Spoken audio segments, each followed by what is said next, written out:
এই মুহূর্তে আবহাওয়ার গুরুত্বপূর্ণ খবর।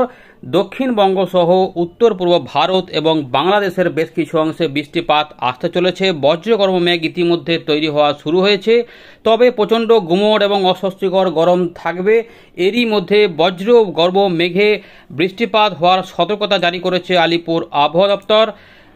আবহাওয়া দপ্তর জানিয়েছে যে 1 তারিখ, 3 তারিখ, 4 তারিখ, 5 তারিখ পর্যন্ত বজ্রবিদ্যুৎ অ্যাক্টিভিটি বজায় থাকতে পারে দক্ষিণবঙ্গ জেলাগুলিতে এবং উত্তরবঙ্গেও এই পরিস্থিতি হতে পারে।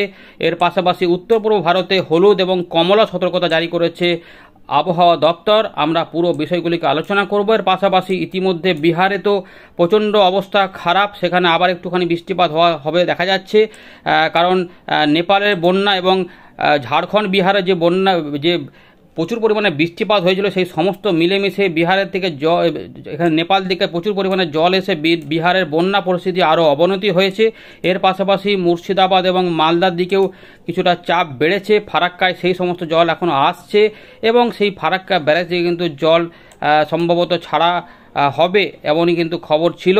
তো ইতিমধ্যে বিভিন্ন জায়গাতে কিন্তু এই বিশেষ করে মুর্শিদাবাদ, মালদার বেশ কিছু অংশ কিন্তু প্লাবনের আশঙ্কা রয়েছে। ইতিমধ্যে অনেক জায়গায় বন্যা কবলিত হয়েই রয়েছে, তারই মধ্যে এই দুর্যোগ এলে আবার অবস্থা খারাপ। তবে দক্ষিণবঙ্গে বন্যা পরিস্থিতিতে অনেকটাই আস্তে আস্তে সুরাহা হচ্ছে, কারণ অনেক বৃষ্টিপাত যেহেতু কমে গেছে এবং নতুন করে জলস্তর বাড়ছিল না, ফলে পরিস্থিতি অনুকূলে রয়েছে কিছুটা। তবে বন্যা দুর্গত মানুষ তো তারা তো যেখানে হয়েছে সেখানে তো অসুবিধা রয়েছে, ত্রাণ নিয়ে এখনও অসুবিধা চলছে। এরই মধ্যে আবার এই বৃষ্টিপাতের প্রকোপ, তার মধ্যে আবার দুর্গাপূজার সময় বৃষ্টিপাতের ইঙ্গিত পাওয়া যাচ্ছে। তবে এখনও পর্যন্ত আমরা হালকা হালকায় দেখছিলাম, কিন্তু মাঝে মাঝে একটু করে পরিবর্তনের ইঙ্গিতও থাকছে। তাই হালকা না সঙ্গে আবার মাঝারি হবে সেটাও দেখবো আমরা এই ভিডিওতে। তো নিয়মিত নজর রাখবেন। ইতিমধ্যে দেখতেই পাচ্ছেন বঙ্গোপসাগর সংলগ্ন এই সমস্ত এলাকাতে নতুন নতুন করে ছেঁড়া ছেঁড়া মেঘ উঠছে, অর্থাৎ বৃষ্টিপাতের তো ইঙ্গিত পাওয়া যাচ্ছে। আর উত্তর পশ্চিম ভারতের দিক থেকে বর্ষা যে গুটিয়ে যাওয়ার পরিষ্কার দেখা যাচ্ছে, এখানে কিন্তু আর নতুন করে কিছু হচ্ছে না। ফলে এই যে বর্ষা গুটিয়ে যাওয়া বলেছিল, যে এই যে পাঞ্জাব, হরিয়ানা এগুলোতে, জম্মু কাশ্মীর, লাদাখ, গিলগিট এগুলোতে, তো সেই দিকে কিন্তু পরিস্থিতি অনুকূলে রয়েছে, কিন্তু এইগুলোতে এখনও বৃষ্টিপাত জারি থাকতে পারে। জানাবেন আপনার এলাকায় ইতিমধ্যে মেঘটা তৈরি হচ্ছে কিনা, গুমোট গরম কেমন রয়েছে উত্তরবঙ্গ, দক্ষিণবঙ্গ সবই আমরা আলোচনা করছি, দেখতে থাকুন। প্রথমে দেখে নিচ্ছি আলিপুর আবহাওয়া দপ্তর কী বলছে। দেখুন, উত্তরবঙ্গে কিন্তু 1, 2, 3 এই 3টে দিনে বজ্রবিদ্যুৎ অ্যাক্টিভিটির সতর্কতা দিয়েছে। এর পাশাপাশি গাঙ্গেয় পশ্চিমবঙ্গে পরিবর্তন করেছে। দেখুন, প্রথমে কিছু দিচ্ছিল না, তারপর 1 তারিখে বলেছিল, আবার দেখুন আমরা বলছিলাম যে বৃষ্টিপাতের সম্ভাবনা একটু করে রয়েছে, তাই 3, 4 এবং 5 পর্যন্তও আবহাওয়া দপ্তর আবার নতুন করে একটা সতর্কতা তৈরি করেছে। এগুলোতে ভারী বৃষ্টিপাত বলছে না, কিন্তু হালকা বজ্রবিদ্যুৎ সহ কিছু কিছু অংশে মাঝারি বৃষ্টিপাতের সম্ভাবনা থাকবে, এটা আবহাওয়া দপ্তর মনে করছে। বঙ্গোপসাগরে মৎস্যজীবীদের কোনো সতর্কতা নেই, আর ডিবিসি থেকে কোনো জল ছাড়া হচ্ছে না, তাই আর এখানে উল্লেখ দেখাচ্ছি না ওয়েবসাইট থেকে কি পাওয়া যাচ্ছে। আপাতত এটা হচ্ছে সরকারি খবর আমরা জানালাম। আর একবার ভারতীয় মৌসুম ভবন থেকে দেখে নিই নতুন কোনো সিস্টেম আছে নাকি, তারপর আমরা উইন্ডের দিকে আলোচনা করব, দেখতে থাকুন। তো বন্ধুরা, আমরা চলে এলাম ভারতীয় মৌসুম ভবনের লেটেস্ট আপডেট 1 অক্টোবর সকালবেলায় প্রকাশ করেছে। 5:30টার আপডেটটা আমরা একবার দেখে নেব। 5:30টার সময় এই যে দেখুন, এখানটাতে যেটা বলা রয়েছে যে বর্ষার যে বিদায়ের পালা সেটা কিন্তু আস্তে আস্তে গোটাবে। জম্মু কাশ্মীর, লাদাখ, গিলগিট বালচিস্তান, মুজফ্ফরবাদ, হিমাচল প্রদেশ, পাঞ্জাব, হরিয়ানা আর বেশ কিছু অংশ, রাজস্থানের আরও কিছু অংশ থেকে গুটিয়ে যাবে, কারণ পরিস্থিতি অনুকূলে রয়েছে। এর পাশাপাশি আমাদের এখানে নতুন করে অক্ষরেখা বলতে একটা অক্ষরেখা নয়, ঘূর্ণাবর্ত রয়েছে উত্তর পূর্ব আসাম এবং সংলগ্ন এলাকাতে, তাই আসামের দিকে বৃষ্টিপাতের প্রকোপ তার মানে বাড়বে, যেটা আমাদের আগেও দেখিয়েছিলাম। ভারী অতি ভারী বৃষ্টিপাত হতে পারে। বর্ষা বিদায়ের যে লাইনটা দেখুন, ইতিমধ্যে 30 তারিখ পর্যন্ত এতটুকু ছিল, আর এইগুলো থেকে আস্তে আস্তে এই এতটা কিন্তু এই এলাকাটা থেকে গুটিয়ে যাবে। এইটা থেকে আগামী 2 থেকে 3 দিনের মধ্যেই এই পরিস্থিতি লক্ষ্য করা যাবে, কারণ পরিস্থিতিটা ঠিকই রয়েছে। ওদিকে কোনো মেঘটেক তৈরি হচ্ছে না, তার মানে বর্ষা বিদায় ওদিকে হয়ে যাবে এবং ওদিকে শুকনো থাকবে। আমাদের এদিকে 10 তারিখ থেকে 15 তারিখের মধ্যে এই পুরো এলাকাতে, তাই পূজার সময় তো একটু বৃষ্টিপাত আসবে। সতর্কতা দেখুন 1 তারিখে কি বলা হচ্ছে, গাঙ্গেয় পশ্চিমবঙ্গ, উড়িষ্যা, উত্তরবঙ্গ, উত্তর পূর্ব ভারত এগুলোতে হলুদ সতর্কতা রয়েছে। 1 তারিখের পর 2 তারিখে চলে যাব। 2 তারিখেও এই রকম রয়েছে। গাঙ্গেয় পশ্চিমবঙ্গে সতর্কতা নেই, তবে বদল হতে পারে, বাকি অংশে রয়েছে। 3 তারিখের দিকে চলে গেলে আসাম এবং মেঘালয়, অরুণাচল প্রদেশের দিকে অরেঞ্জ অ্যালার্ট, এখানে ভারী অতি ভারী বৃষ্টিপাত হতে পারে। বাকি এগুলোতে বিক্ষিপ্তভাবে বজ্রবিদ্যুৎ সহ কিছুটা বৃষ্টিপাত আসতে পারে। এইটুকু দেখে রাখলাম, পরে আরও কিছু এলে পরের আপডেটগুলোতে দেখাবো। চলুন আমরা বেরো উইন্ডো থেকে পুরো বিষয়টিকে দেখার চেষ্টা করছি।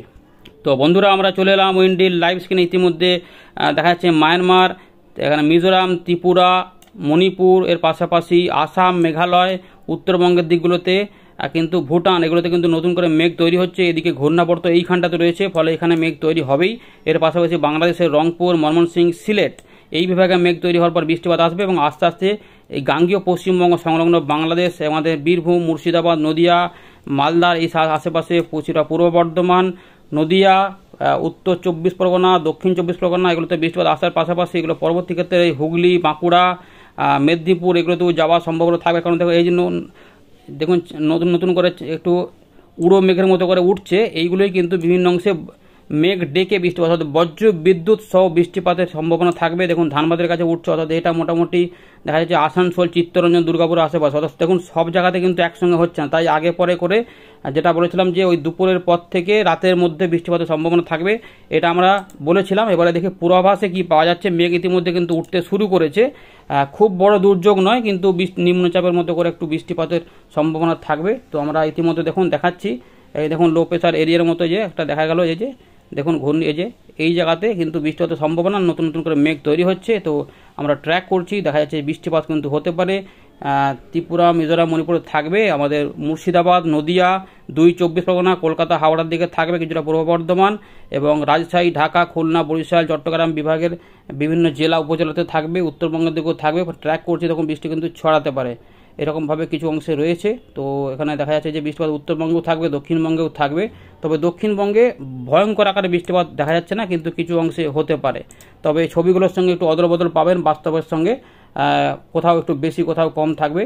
এই রকমভাবে কিন্তু দুপুরের পর থেকে সন্ধ্যে রাতের মধ্যে বৃষ্টিপাত আসবে। উত্তরবঙ্গ, আলিপুরদুয়ার, কোচবিহার, জলপাইগুড়ি, দার্জিলিং, কালিম্পং, উত্তর দিনাজপুরের কিছু অংশ, এখানে ঠাকুরগাঁও, পঞ্চগড়, রংপুর এবং গোয়ালপাড়া, গুয়াহাটি, আসাম এদিকেও বৃষ্টিপাত থাকবে। এদিকে তো সিলেটের দিকেও বেশি বৃষ্টিপাত থাকবে। এইখানে মোটামুটি এরকমই রয়েছে। রাতের পর থেকে দেখুন কি হচ্ছে পরিবর্তন, আমরা দেখে নিচ্ছি। উত্তরবঙ্গে দেখা যাচ্ছে বৃষ্টি, এবারে এইখান থেকে দেখলে পরিষ্কার বোঝা যাবে। তো দেখুন এখানে কিন্তু বৃষ্টিপাত রয়েছে, উত্তরবঙ্গ রয়েছে, আসাম, মেঘালয় রয়েছে। রাত পেরোচ্ছে এবং দেখুন কি হচ্ছে, এখানে বৃষ্টিপাত ঢুকতে পারে। এই কলকাতা, 24 পরগনা, মেদিনীপুর, তার পাশাপাশি এখানে মেদিনীপুরের পূর্ব দিকগুলো, দীঘা, মন্দারমণি, কন্টাই, সাগরদ্বীপ এগুলোতে আসতে পারে এবং উত্তরবঙ্গের দিকেও দেখা যাচ্ছে যে হতে পারে। আর ট্র্যাক এখানে কমালাম, এবার ভালো করে দেখুন, এই যে কিছু কিছু অংশে কিন্তু সকালের দিকেও দেখা যাচ্ছে যে মাঝারি ভারী বৃষ্টিপাত হতে পারে। বিশেষ করে কিছুটা পুরো এই যে তমলু, কোলাঘাট, উলবেড়িয়া, আমতা, কলকাতা, বারুইপুর, বিষ্ণুপুর, ক্যানিং, গোসাবা, শ্যামনগর, হলদিয়া, ডায়মন্ড হারবার, কুলপি, নামখানা, ফেজারগঞ্জ, সাগরদ্বীপ, বারুইপুর, হাবড়া, নদিয়া, চাকদা এদিকেও বৃষ্টিপাত আসবে। পাশাপাশি যশোর, লোহাগড়া, মাদারীপুর, ফরিদপুর এদিকেও ঢাকা সহ বৃষ্টিপাতের সম্ভাবনা, পাশাপাশি উত্তরবঙ্গে বৃষ্টিপাত থাকবে। এইগুলোতে মূলত কিন্তু বেশি বৃষ্টিপাতের ইঙ্গিত পাওয়া যাচ্ছে, যেটা উড়িষ্যার বালেশ্বর থেকে শুরু করে খড়গপুর, মেদিনীপুর, পূর্ব মেদিনীপুর, দক্ষিণ 24 পরগনা, এর পাশাপাশি এগুলোতে বজ্রবিদ্যুৎ অ্যাক্টিভিটি বরিশাল, কলাপাড়া, চিটাগাংয়ের দিকে, মহেশখালী এবং বঙ্গোপসাগর এই এলাকাতে জোরদার বৃষ্টিপাত হতে পারে। এর পাশাপাশি দেখে নিচ্ছি 2 তারিখে কিন্তু আমাদের এখানে সতর্কতা দেয়নি গাঙ্গেয় পশ্চিমবঙ্গে, কিন্তু উত্তরবঙ্গে রয়েছে, যেখানে বজ্রবিদ্যুৎ অ্যাক্টিভিটি হতে পারে। সিকিমে বৃষ্টিপাত হতে পারে মাঝারি ভারী, নেপালে কিছুটা হতে পারে। আর এগুলোতে যে বন্যা পরিস্থিতি চলছে, কিন্তু এখানে বৃষ্টিপাত হয় না, যেটা হয়েছে সেই জলগুলোই নেমে নেমে আসছে, সেগুলোই কিন্তু ফারাক্কা ব্যারেজের চাপ বাড়াতে পারে, ফলে জল ছাড়লেই সমস্ত সবই কিন্তু বিপদ বাড়তে পারে।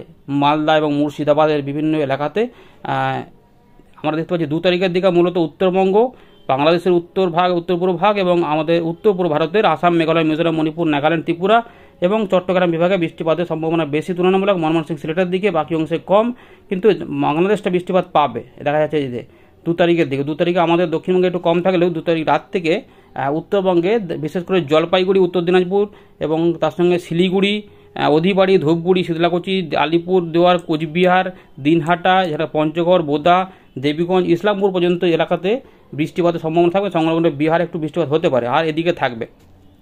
এরপরে যদি নিয়ে যাই 3 তারিখের দিকে, যেখানে নিচ্ছি আমরা একটা লো প্রেশারের মতো থাকবে, ঘূর্ণাবর্ত থাকবে, তাই দিনাজপুর এই সংলগ্ন এলাকাগুলোতে থাকবে। এইগুলোতে আমাদের হালকা ফুলকা। এবারে যেটা বলতে চাইছি যে হয়তো একদিন বৃষ্টিপাত হলো না, কিন্তু তার পরের দিনে যেহেতু জলীয়বাষ্প থাকবে, ঘূর্ণাবর্ত কাজ করবে, ফলে যেটা হবে মাঝে মাঝে কিন্তু লোকাল মেঘ তুলে এসে হঠাৎ করে কিছু বৃষ্টিপাত 10 মিনিট, আধ ঘন্টা মতো দিয়ে দিতে পারে। কিন্তু মেন বৃষ্টিগুলো হবে উত্তর পূর্ব ভারতে, আসাম, মেঘালয়, যেহেতু যেখানে অরেঞ্জ অ্যালার্ট জারি করা রয়েছে, এবং বাংলাদেশের সিলেট, ময়মনসিংহের দিকেও বৃষ্টিপাতটা বেশি হতে পারে।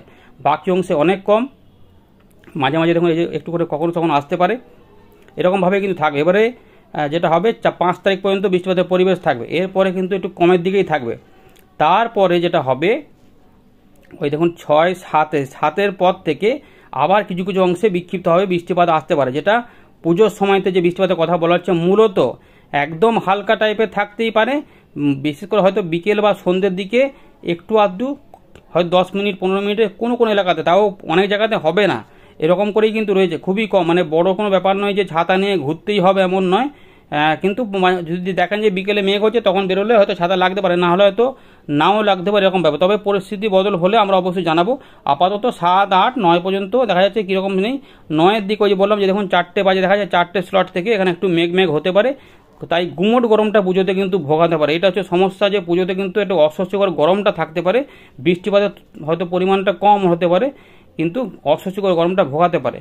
এইরকম করে কিন্তু রয়েছে, দেখুন ওই যে মাঝে মাঝে দেখুন এই যে 4টে দেখা যাচ্ছে আর এগুলোতে দেখুন মেঘ মেঘ তৈরি হচ্ছে, তাই এরকম করেই কিন্তু থাকবে হয়তো 4 থেকে 5 থেকে 6টার মধ্যে, তারপর আবার হয়তো ফাঁকা যাবে। সুতরাং বৃষ্টি হলেও হয়তো আবার পরিস্থিতির একটু ভালো হতে পারে, যে একটু ঠান্ডা ঠান্ডা পরিস্থিতি হবে, এরকম হতে পারে। এতে কোনো পরিবর্তন হলে জানাবো। নতুন করে কিন্তু কোনো সিস্টেম আসছে না যে বড় কোনো কিছু আসতে পারে, আপাতত বঙ্গোপসাগরে কিন্তু কোনো সিস্টেম দেখা যাচ্ছে না, এটা একদিকে ভালো ইঙ্গিত। ফলে পুজোর বাজার এই সমস্ত কিন্তু আপাতত